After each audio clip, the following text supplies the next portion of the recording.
So one of the things you might run into when you're a software development project manager is sometimes you run into something that changes how you want to build the actual overall software application itself. And in this case, I want to go through an example where that actually happened and how I managed that using AI, artificial intelligence. So in the original design, I had a kind of a simple, clean, direct approach. 4 input apps would capture the data, and that would be translated into 3 sets of financial statements: an income statement, a balance sheet, and a cash flow statement. And the problem here is you really probably need something in between, a processing engine. And in the world of accounting, you would want to capture the transactions in something called the trial balance. So the overall architecture and layout of the software, how it works, has completely changed because now I'm injecting something in between the input apps and the 3 outputs on the right side. So that changes everything. And that's a kind of major architectural design in the software project. And that triggers a bunch of things. And that's what we're going to talk about in this presentation. So in this case, we have a missing gap, and that gave rise to change order 44 to create a step 5 that's missing. And the moral of the lesson here is if you should look at your design architecture and really think it through and look for any missing component that is necessary to ensure the quality of the data, the integrity of the data, the integrity of the processing. And if there's something missing from that, from input to output, there's got to be some processing engines or some type of data integrity control that's built in to the model is something you really should think about as you build out the architectural design. And that's what happened here. We were trying to build, but you need some processing engines and some integrity checks or some type of layer in between to make sure that the numbers really truly are correct before they ever hit the financial statements, which is the outputs. So this new step injects a new layer into the overall flow of how the software application works. So now we have a 5-layer model rather than just a 4-layer model. And it changes how the financial statements change their data.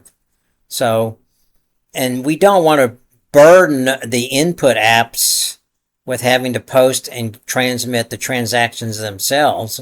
So we want a simple, clean process that can ensure that everything is actually processed correctly. And that really triggered some changes. In fact, it impacted 9 other change orders that were already in place.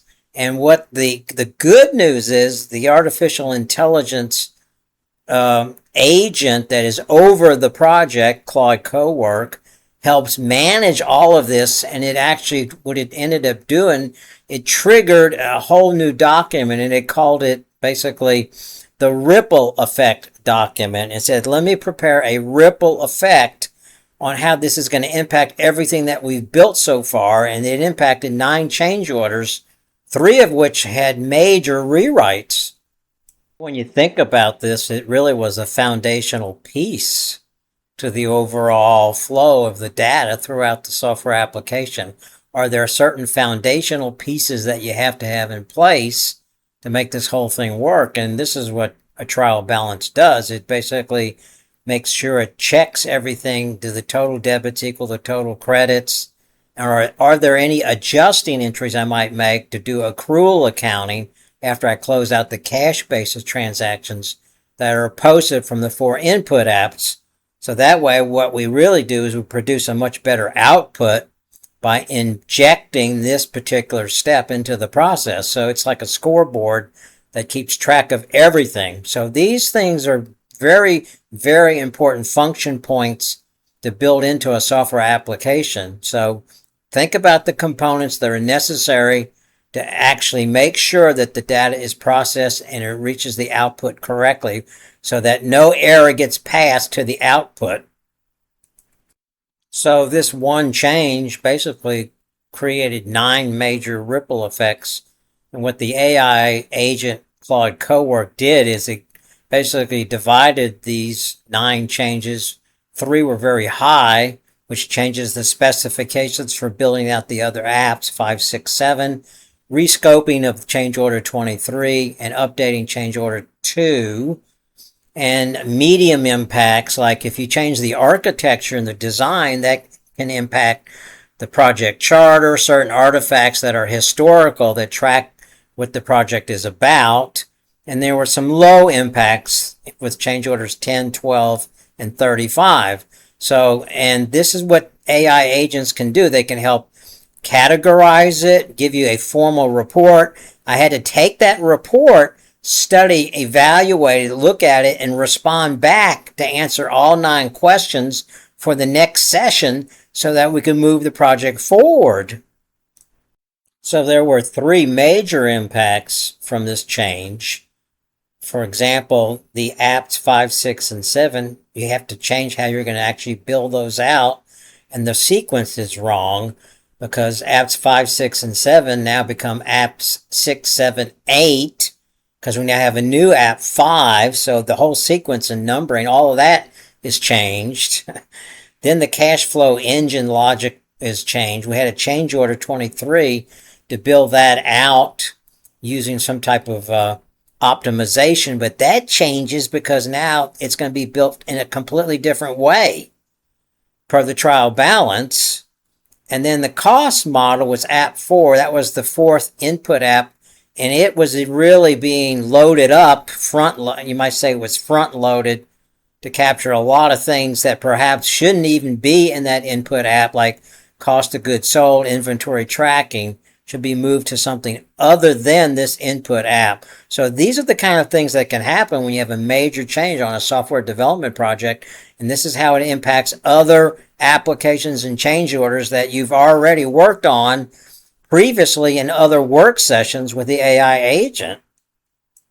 And then the 6 other impacts, 3 medium and 3 low, like if you're changing the architecture, that changes artifacts like the project charter. The functional test plan for the case study cannot move forward until you build out the trial balance application, because there are about like 20 functional tests for the case study that I could not finish until I trace it back to the trial balance. So the functional test plan is stuck.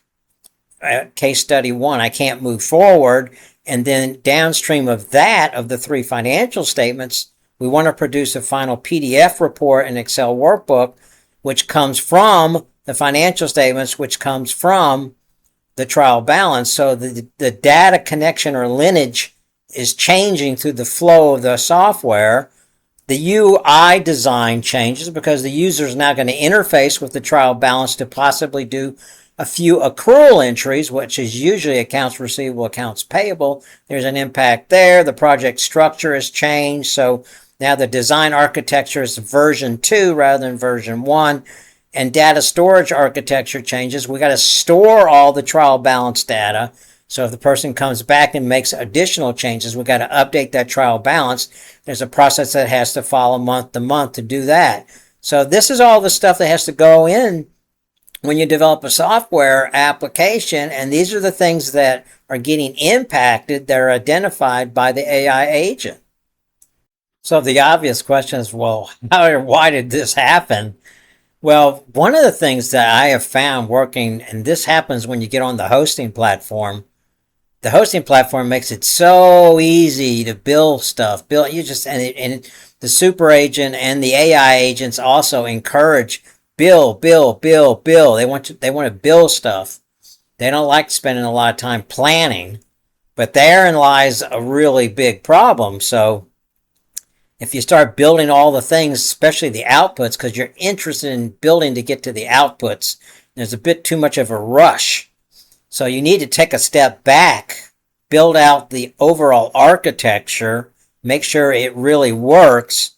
Do you have enough review tollgates built in so that everything really works correctly? Have you mapped out the entire data flow end to end to make sure it's a really good build, it's full, it's clean, and it has high integrity. So these are some of the lessons, when it comes to software development and you map it out. This is some of the things you really need to think about when you build software. Take a step back, plan, map it out. Make sure you have the data map all mapped out, the architecture with the right review gates in place before you start build, okay? Just keep that in mind as you develop software. So the right, real, true build sequence is to focus strictly on the input apps and nothing else, and then move upstream layer by layer by layer. Don't worry about the output apps. Just get the input apps right first. Build that first to the highest degree of functionality that you can possibly get to. Then impose some layers above it and they can be toll gates. You have to pass through these toll gates before you get to these higher upper levels. And that's how you should think about building this software application out.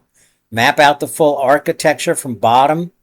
Focus a lot of attention on the input apps and the layers in between the outputs. That's how you should actually think about it. Spend time. If there's a design gap on paper, that's it. You got to get to that before you even code. That's what you need to think about when you build software applications. And remember, if you're working with AI agents, it's not its responsibility to map out everything. The administrative control panel, the pricing model, or in this case, a missing gap with what's had to do with the trial balance. So you've got to map out all of the architecture, all of the components, and that is your responsibility as the project manager, not the AI agent. It can't do that, okay? So keep that in mind. So that one missing step created at least 2 to 3 weeks of delay in the project because I do a weekly cycle on sessions. But the good news is the AI agents are so powerful. If you can get the design right and don't worry about the time, if you spend a little extra time, so what? Design doesn't really delay the project. It's going to help ensure the project works correctly. It's like an insurance policy against hiccups. And the last thing I'll mention is right now, as we post this in mid-late 2026, if you want to get more involved in this project, you can learn more about the project and actually become part of the beta test group so you can learn firsthand about this project. The website's kind of referenced at the left of the slide, startupfinancialplan.com, and you can find some information about this project on that website. Anyway, I hope you found this useful if you're involved in software development or AI, using AI to develop software. And I will try to release more articles and video presentations so you can get a real inside view of how it actually works.